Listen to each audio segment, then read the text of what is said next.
दुरारोग्य विजयं देहि देवी नमस्तुते। भगवती भयच्छेदे तत्याजनी च कामदे ब्रह्माणि कौशिकी त्वं हि नमस्ते शंकर प्रिय। मंचे उपविष्ट पूज्य शांति महाराज जी, उपस्थित আমার দীর্ঘদিনের বিশিষ্ট পরিচিত মানুষ, অত্যন্ত প্রিয় মানুষ, প্রাণের মানুষ শ্রদ্ধেয় চিত্তবাবু, আরো দুইজন গৈরিক বসন পরিহিত সন্ন্যাসী আছেন। আজকের এই মহতী ধর্মসভার আয়োজক শ্রদ্ধেয় শ্যামাচরণ বাবু, একদা অঞ্চলের সুধী নাগরিকবৃন্দ, শক্তিমণ্ডলী,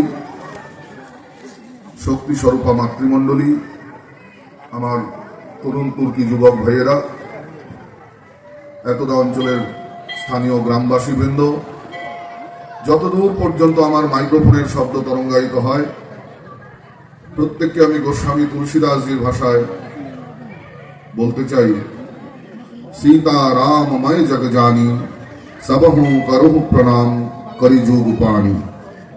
প্রত্যেককে ভগবানের মুক্ত প্রতীক জেনে আপনাদের এই দাস, এই সেবক নতশিরে ভূয়সী ভূয়সী প্রণাম জানায়। আরো দীঘল প্রণাম জানাই মঞ্চে উপবিষ্ট সেই গৈরিক বসন পরিহিত সর্বত্যাগী সন্ন্যাসীগণকে, যে সন্ন্যাসীগণের মহিমা মণ্ডন করতে গিয়ে একদিন শাস্ত্রকার বলেছেন, কবি লিখছেন, সন্ন্যাসীর উত্তরীয় পতাকায় করিও যাহা বহিছে ত্যাগের বারতা। আমাদের ভারতবর্ষের সনাতন হিন্দু ধর্মের পরম্পরায় গৈরিক বসন পরিহিত সন্ন্যাসীর মর্যাদা সর্বোপরি। তাই আজও ভারতবর্ষের মানুষ কোন গৃহস্থের দ্বারে যদি কোনো সন্ন্যাসী ভবতী ভিক্ষাম দেহি বলে ভিক্ষার ঝুলি পেতে দাঁড়ায়, যত দরিদ্রই পরিবার হোক না কেন, আজও মায়েরা আঁচল খুলে সন্ন্যাসীর ঝুলিতে কিছু না কিছু ভিক্ষা দেয়। এটা হচ্ছে আমাদের ভারতবর্ষের পরম্পরা। সন্ন্যাসী যেন রিক্ত হস্তে গৃহস্থের দরজা থেকে ফিরে না যায়।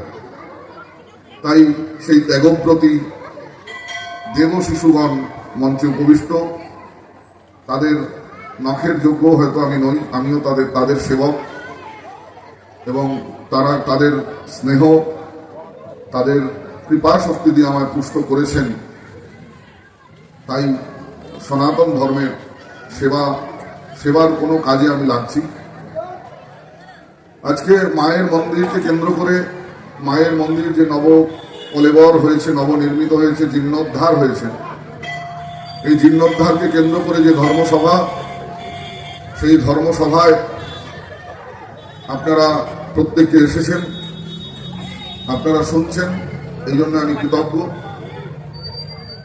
আমরা ধর্ম বলতে যা বুঝি তথাকথিতভাবে, যে ঠাকুর ঘরে শুধু পূজা, ফুল বেলপাতার ঘণ্টা নাড়া, 5 বেলা আরতি করা, মালায় জপ করা, একাদশী করা, তীর্থ পর্যটন করা, তীর্থ স্নান করা, এই হচ্ছে আমাদের সার্বিক জনমানুষের ধর্মবোধ।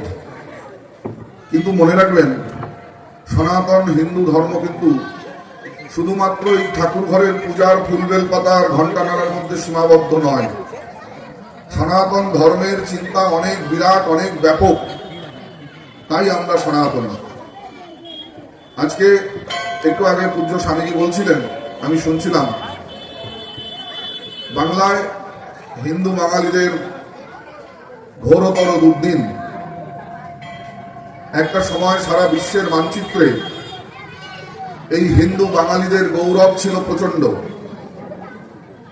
গৌরব শুধু নয়, এই বাঙালিদের গৌরব মণ্ডন করতে গিয়ে একদিন গোখলে বলেছিলেন, Bengal things today, India things tomorrow.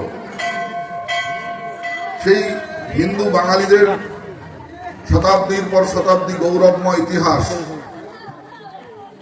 সেই ভারতবর্ষের স্বাধীনতার সংগ্রামে কখনো আন্দামান সেলুলার জেলে গিয়ে দেখবেন, যদি সুযোগ হয়, সেখানে যে বন্দীদের তালিকা আছে, তার মধ্যে সবচেয়ে বেশি নাম হচ্ছে বাংলার বাঙালিদের, বাঙালি হিন্দুদের।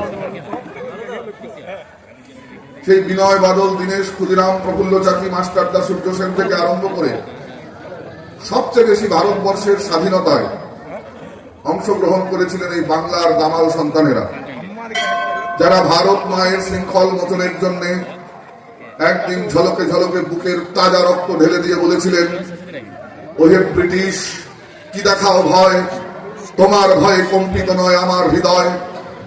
এইরকম একটা গৌরবময় ইতিহাস ছিল হিন্দু বাঙালি। একটু আগে স্বামীজির মুখে শুনছিলাম, ভারত সেবাশ্রম সংঘের প্রতিষ্ঠা আচার্য স্বামী প্রণবানন্দজি তার বাণীতে বলছেন, হিন্দুর দুর্গতির মূলে হচ্ছে হিন্দুর দুর্মতি। কথাটা সর্বৈব সত্য।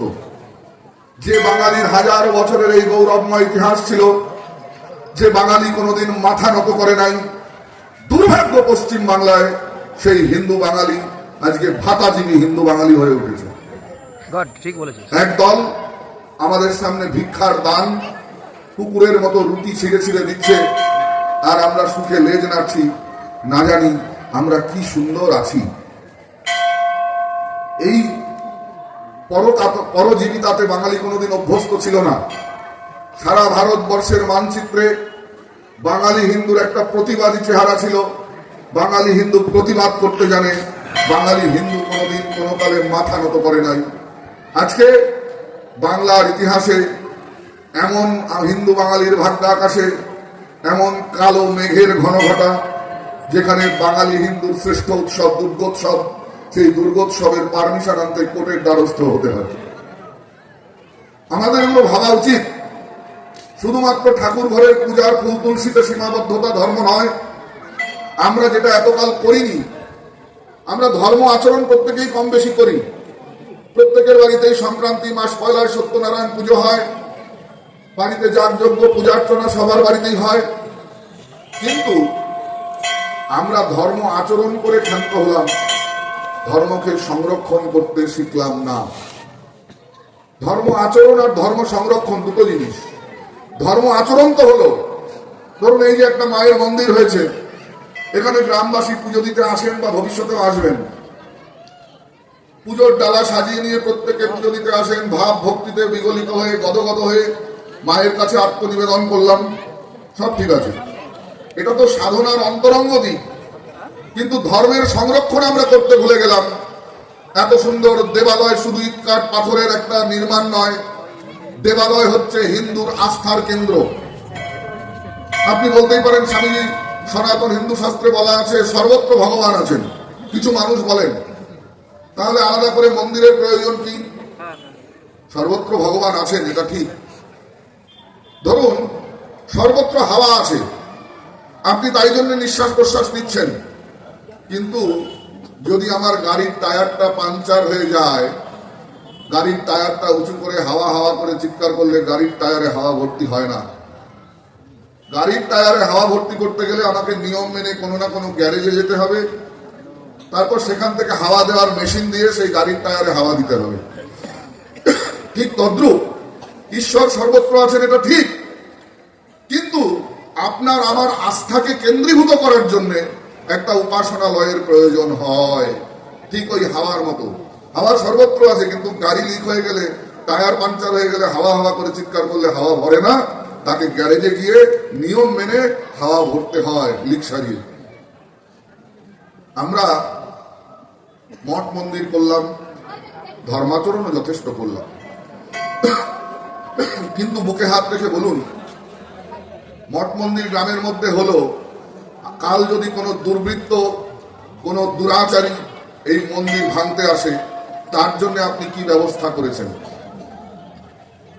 কিচ্ছু করিনি। আমরা ধর্ম বলতে শুধু বুঝলাম মহোৎসব আর খিচুড়ি খাওয়া। আরে খিচুড়ি তো নিজ ভূমে পরবাসী হয়ে আর 10 বছর পরে ডিটেনশন ক্যাম্পে খেতে হবে। যে ঔদাসীনতা নিয়ে আমরা চলছি, কোনো না কোনো ডিটেনশন ক্যাম্পে গিয়ে করে খিচুড়ি খেতে হবে, শরণার্থী শিবিরে। কিছুদিন আগে মালদা, মুর্শিদাবাদের সুতি, ধুলিয়ান, শামশেরগঞ্জের মানুষ ওই নদী পার করে মালদার কোনো একটা স্কুলে গিয়ে আশ্রয় নিয়ে সেখানে খিচুড়ি খাচ্ছে। তাহলে আমরা যেটা করলাম না, ধর্মের আচরণ করলাম, কিন্তু ধর্মের সংরক্ষণ আমরা করলাম না। ধর্মের সংরক্ষণ মানে এই দেবালয় নির্মাণ তো হলো, কিন্তু দেবালয়গুলিকে রক্ষা করার জন্য আমরা পাড়ায় পাড়ায় সশস্ত্র হিন্দু রক্ষী দল নির্মাণ করলাম না। কি না অহিংসা পরম ধর্ম। যারা এই 2026 সালেও এই কথায় বিশ্বাস করেন তারা মাটিতে পা দিয়ে হাঁটেন বলে আমার মনে হয় না।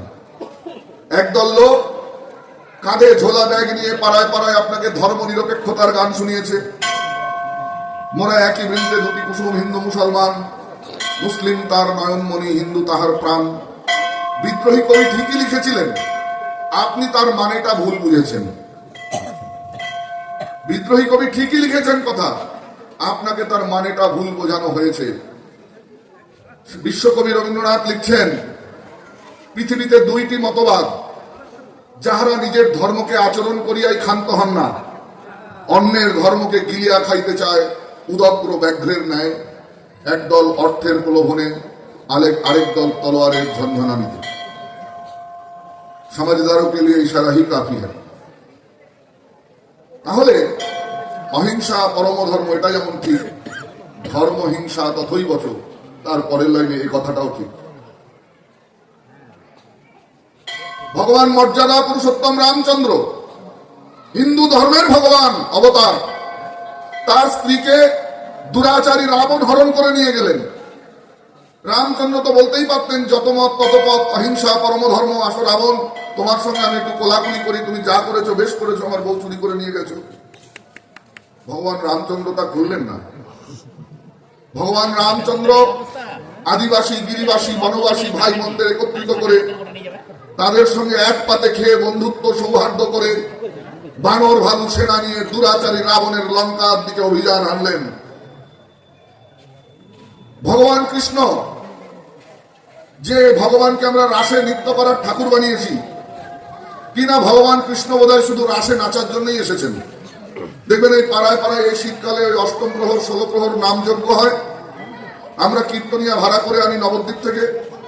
তিনি আমাদের হিন্দুদের টাকা নিয়ে একটাও জাগরণ হিন্দুকে জাগানোর জন্য কোনো কথা খরচ করেন না। তিনি ভাবে বিহুবল হয়ে নানান রকম সেজে গুজে কি কীর্তন গেয়ে যান। শারদ চন্দ পবন মন্দ, বিপিনে ঘোরাল কুসুম গন্ধ, কত ফুল্ল মল্লিকা মাধবী জ্যোতি, মত্ত মধু কর রলিরে। সে তো বুঝলাম, কিন্তু তুই হিন্দু, তার থেকে কি শিখিলি রে? না ভগবান, হিন্দুর ভগবান নাকি খালি রাস করেছে।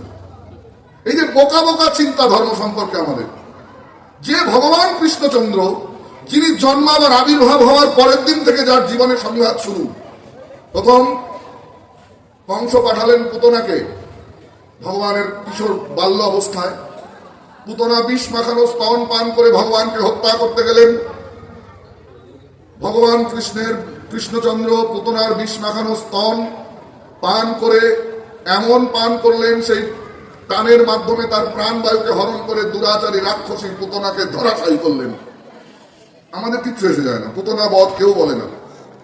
যে হিন্দুর ভগবান অগাসুর, বগাসুর, ত্রিরাবর্তসুরকে বধ করলেন, এমনকি নিজের মামার বিরুদ্ধে যুদ্ধ আনতে কোনটা বোধ করলেন না,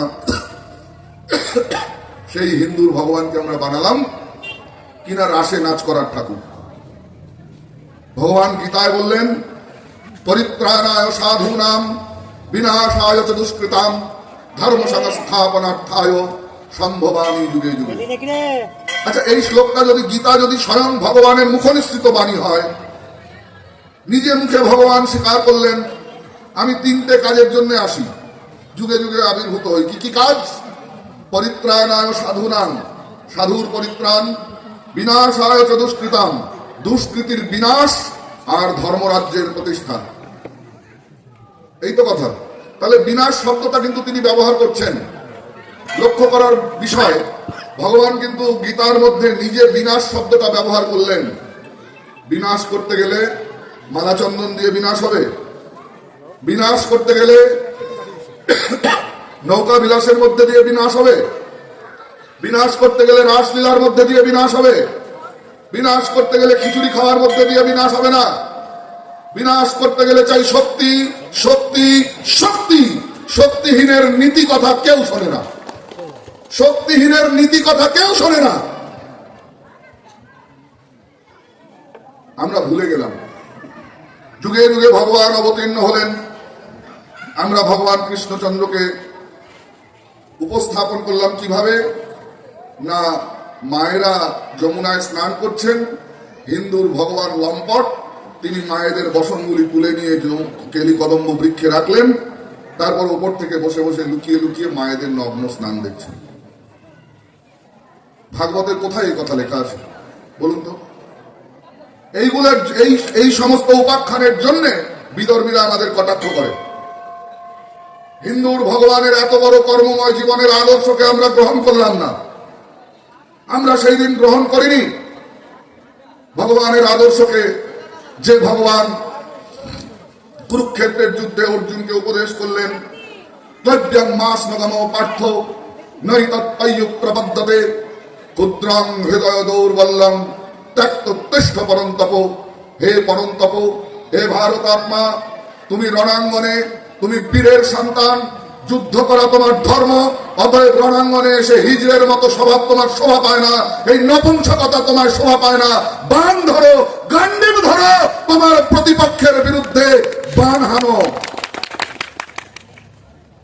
আমরা শিক্ষা দিলাম না ভগবানের থেকে? অর্জুন সেদিন হতাশাগ্রস্ত হয়েছিলেন, অর্জুন সেদিন হতাশাগ্রস্ত হয়েছিলেন। আসলে আমরা গীতাটা পড়ি না তো। হিন্দুর বাড়িতে গীতা থাকে, ঠাকুর ঘরের পূজার আসনে লাল শালুকা পরে মোড়া, চন্দন আর তুলসী দিতে দিতে চন্দনের পরত পড়ে যায় এত মোটা, আর প্রতিদিন কোষাকুষির জল ঢালতে ঢালতে পাতাগুলো লাল হয়ে যায়। আর